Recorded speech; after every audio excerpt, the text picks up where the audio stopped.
दोस्तों स्वागत है एडवांस फ्लिप लेवल के पहले वीडियो में, जिसमें आज हम सीखने वाले हैं round off back hand spring. दोस्तों हम बेसिक और इंटरमीडिएट लेवल में पहले ही राउंड ऑफ और बैक हैंड स्प्रिंग को अलग अलग सीख चुके हैं। तो हम अब एडवांस लेवल में दो फ्लिप या फिर बहुत सारे फ्लिप को कैसे जोड़ के एक साथ कर सकते हैं, उसे हम डिटेल में सीखेंगे और देखेंगे। तो दोस्तों यहाँ पर पहले दिन ही आप दो फ्लिप या फिर बहुत सारे फ्लिपों को एक साथ जोड़ के उसे प्रैक्टिस करने की कोशिश नहीं करेंगे। बताए गए तरीके से जैसे जैसे मैं आपको बताऊंगा उस तरह से आपने प्रैक्टिस करना है। ये आपके लिए सेफ भी रहेगा और इससे आप जल्दी भी सीखेंगे। तो किस तरह से प्रैक्टिस करना है दो फ्लिप या फिर उससे ज़्यादा फ्लिप को, चलिए स्टार्ट करते हैं पहले स्टेप से। सो गाइस, पहले स्टेप में सबसे पहले हम राउंड ऑफ की प्रैक्टिस करेंगे और हैंड स्विंग की प्रैक्टिस करेंगे। राउंड ऑफ के बाद किस तरह से आपको हैंड स्विंग लेके जाना है उसको डिटेल में देखेंगे। तो सबसे पहले स्पीड से नहीं करना है आपने, थोड़ा सा कंट्रोल के साथ आ जाइए।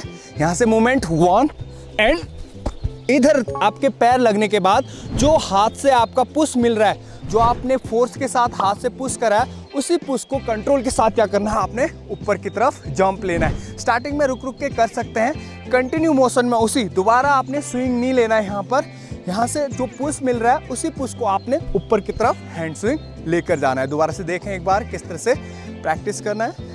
Ready, 1 step.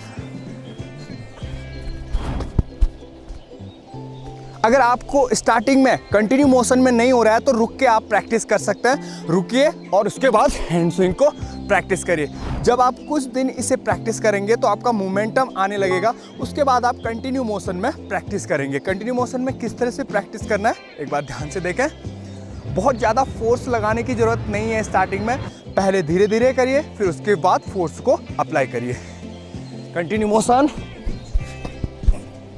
बस आपने यहाँ पर इतना ही प्रैक्टिस करना है स्टार्टिंग स्टेज में, यानी फर्स्ट स्टेप में। उसके बाद हम मूव करेंगे सेकंड स्टेप में।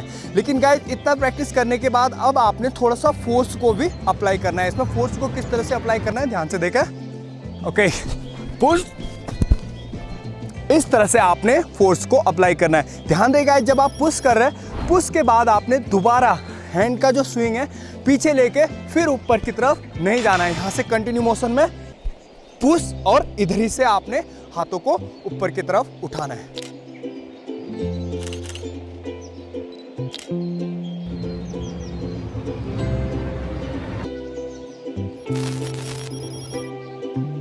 सो गाइज, अब हम सेकेंड स्टेप में राउंड ऑफ करेंगे, होल्ड करेंगे, उसके बाद बैक हैंड स्प्रिंग को प्रैक्टिस करेंगे।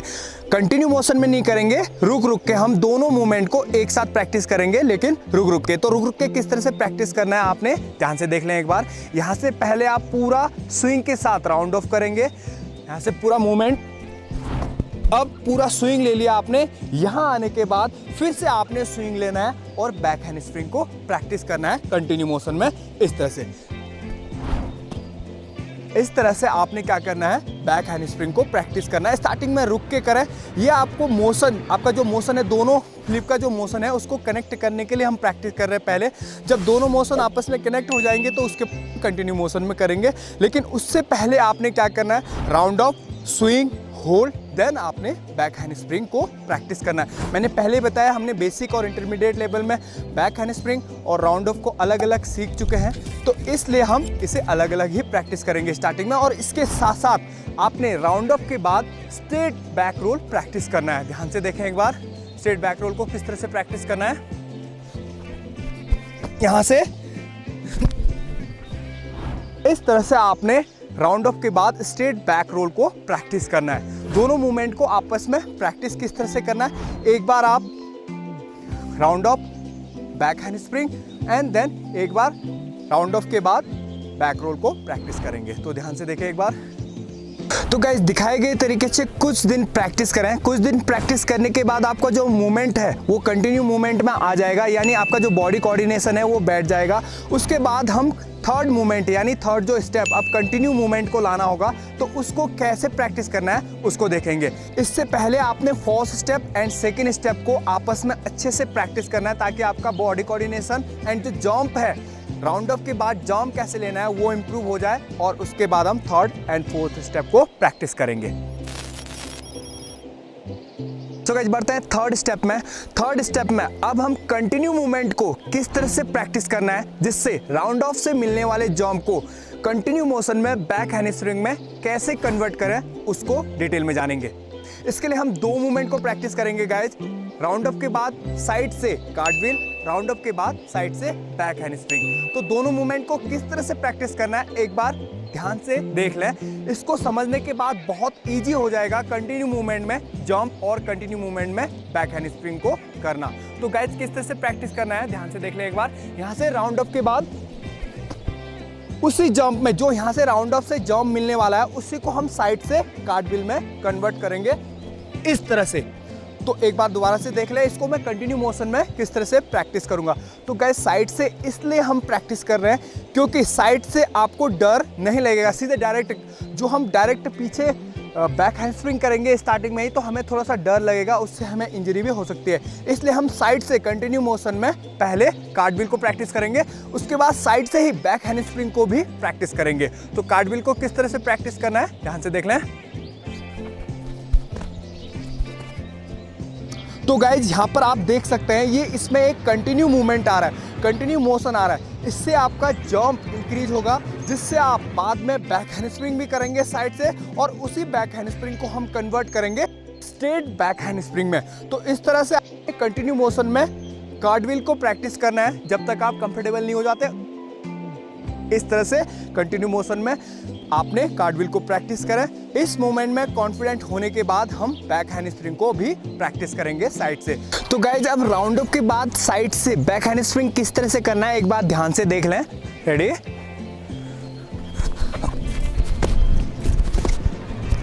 तो गाइज आपने इस तरह से साइड से बैक हैंडस्प्रिंग को प्रैक्टिस करना है। तो क्या डिफरेंस है दोनों में वो ध्यान से देख लें एक बार। यहाँ से राउंड ऑफ करने के बाद हम कार्टव्हील में क्या कर रहे थे, एक हाथ को पहले लगा रहे थे, जंप के बाद कंटिन्यू मोशन में जो जंप है उसको करने के बाद एक हाथ लगा रहे थे, फिर दूसरा हाथ लगा रहे थे। अब आपने यहाँ पर दोनों हाथों को साइड से लेकर जाना है और जमीन में लगाते हुए बैक हैंडस्प्रिंग को प्रैक्टिस करना है। जो आपका राउंड अप के बाद पुश मिल रहा है और वो जो जंप मिल रहा है उसी जंप को अप्लाई करना है साइड से बैक हैंडस्प्रिंग में। कार्टव्हील में हम सिंगल हाथ पहले लगाएंगे, लेकिन जब बैक हैंडस्प्रिंग करेंगे दोनों हाथों को एक साथ लेके जाएंगे, लेकिन साइड से इसलिए गाइस क्योंकि आपको आराम से जमीन दिख रहा है, आप फ्लेक्स कर सकते हैं मैक्सिमम, और उसके बाद हाथ लगाने के बाद बैक हैंडस्प्रिंग को कंप्लीट कर सकते हैं। तो इससे आपका जो मोमेंटम है जंप के बाद कंटिन्यू जो मोमेंटम है वो इंक्रीज हो रहा है। अगर आपको डर नहीं लग रहा है, आप सॉफ्ट में लैंडिंग पिट में प्रैक्टिस कर रहे हैं, तो आप फोर्थ मूवमेंट को डायरेक्ट प्रैक्टिस कर सकते हैं, यानी स्ट्रेट बैक हैंडस्प्रिंग को डायरेक्ट प्रैक्टिस कर सकते हैं। लेकिन गाइज मेरा जो सजेशन है पहले आप इस स्टेप को प्रैक्टिस कर लें, इससे आपका जंप इंक्रीज होगा, मोमेंटम जो कंटिन्यू मोमेंटम है वो इंक्रीज होगा, और उसके बाद आप इजीली फोर्थ स्टेप में जा सकते हैं। एक बार दोबारा से देख लें साइड से बैक हैंडस्प्रिंग को किस तरह से प्रैक्टिस करना है। Ready? Round up, continue jump and back handspring को इस तरह से आपने प्रैक्टिस करना है। सो गाइस जब आप साइड से बैक हैंडस्प्रिंग कर रहे हैं उसमें मैक्सिमम जंप लेने की कोशिश करें और कंटिन्यू मोशन में जंप लेने की कोशिश करें, इसी से आपका कोऑर्डिनेशन इंप्रूव होगा। तो किस तरह से एक बार फाइनल देख लें, पूरा जंप लें, पूरा आर्क बनाएं, अंदर की तरफ बॉडी को कट करें बैक हैंडस्प्रिंग के दौरान।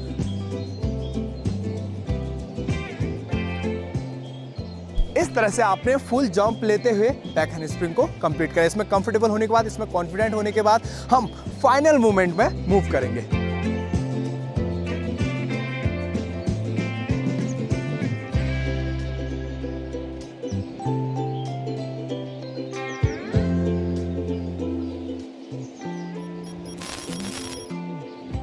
तो गाइस बढ़ते हैं फोर्थ स्टेप यानी फाइनल स्टेप में। फाइनल स्टेप में अब हम जो थर्ड स्टेप में साइड से हैंड स्विंग को ला रहे थे उसे हम स्ट्रेट लाके बैक हैंड स्प्रिंग को कंप्लीट करने की कोशिश करेंगे। लेकिन गाइस उससे पहले आपने थर्ड स्टेप को अच्छे से प्रैक्टिस कर लेना है, बार बार उसे प्रैक्टिस करना है। ये इसलिए गाइस जब हम किसी भी मसल ग्रुप में बार बार लोड डालते हैं, एक्स्ट्रा लोड डालते हैं, तो उस मसल ग्रुप को कुछ दिन तो प्रॉब्लम होती है, लेकिन कुछ दिनों के बाद उस मसल ग्रुप को आदत हो जाती है उस लोड की।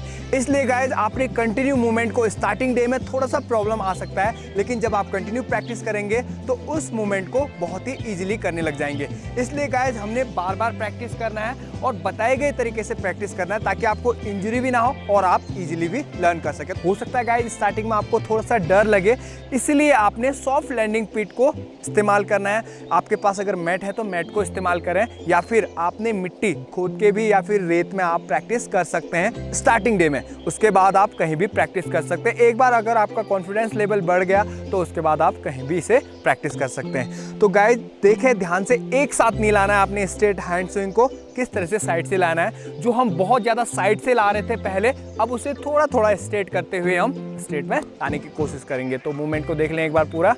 रेडी?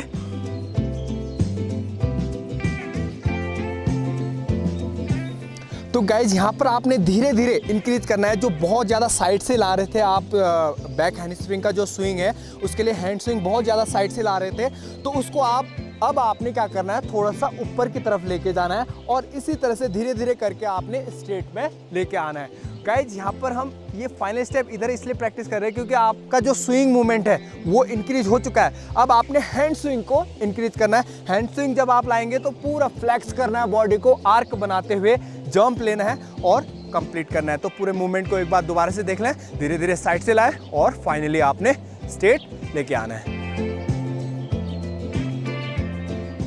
इस तरह से आपने बॉडी फ्लैक्स करना है और फाइनली आपने क्या करना है, दोनों हाथों को पूरा कॉन्फिडेंट होके जाएं। पूरा कॉन्फिडेंट होने के बाद आपने दोनों हाथों को स्ट्रेट, क्योंकि यहाँ पर गाइज आपका पूरा coordination, jump, hand swing, overall जो कोऑर्डिनेशन है वो इंप्रूव हो चुका है।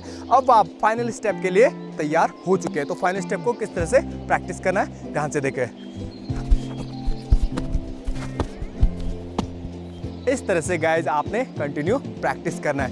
पहले स्टार्टिंग में एक फ्लिप को ही प्रैक्टिस करें, उसके बाद धीरे धीरे सेकंड फ्लिप को भी आप प्रैक्टिस कर सकते हैं। सो गाइज यहाँ पर आपने कुछ पॉइंट्स को ध्यान में रखना है जिससे आप एडवांस, इससे भी जब एडवांस करेंगे या फिर बहुत सारे मूवमेंट करेंगे राउंड ऑफ के बाद, तो उसमें बहुत ज़्यादा काम आने वाला है आपका।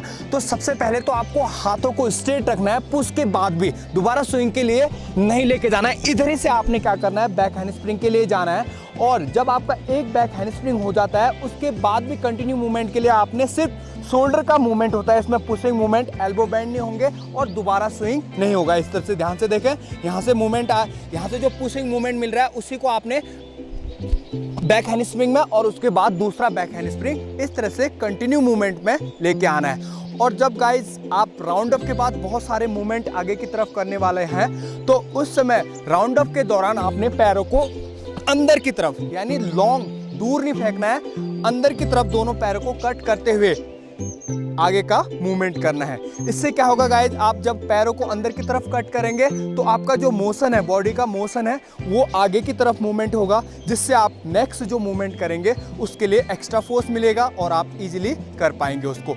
तो किस तरह से अंदर की तरफ कट कर रहे हैं देख ले ध्यान से एक बार। जब आपको बहुत ज़्यादा मूवमेंट करना है तब ओनली आपने अंदर की तरफ करना है। अगर आपने सिंगल मूवमेंट राउंड ऑफ के बाद स्ट्रेट बॉडी या फिर ट्विस्टिंग मूवमेंट करना है तो आप दूर फेंकेंगे, लेकिन अभी हम कट अंदर की तरफ किस तरह से करना है ध्यान से देखें।